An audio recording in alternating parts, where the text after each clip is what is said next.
Barri silaa maate gaangettu ilmoo dhale namnis garaa walitti jabaatee duuda walitti gale.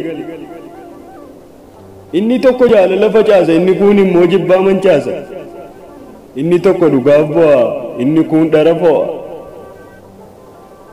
Meerree inni firaa kan garaa itti himattu kan gaafa rakkoof dhiphinna haaratti galfattu.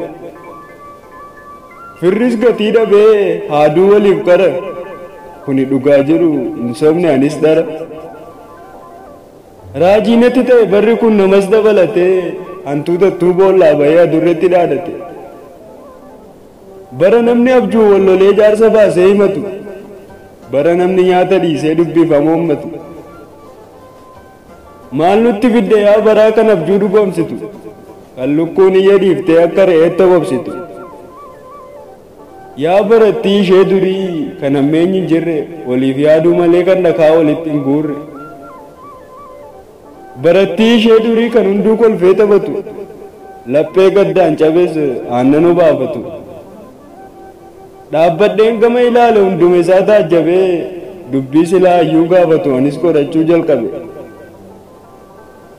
Jaalalli manca'ee aduu waliif garuu ayyuu koo beekaa koo jedheen yoo gaafadhu deebisaan hin jiru maaliif ta'e garuu. Taa'een of taajjabe kopuma koo kolfee eenyummaa koo jibbee ani iyyuu of balfe. Yoo nana taajjabdu isinuu yaa biraa gurbaan hin maraate moo sila nagaa jira. Dhoksaadhaan asaastu yoona sagalee awwaaltanii anuu yoon maraadhe maaliin ani dhattanii.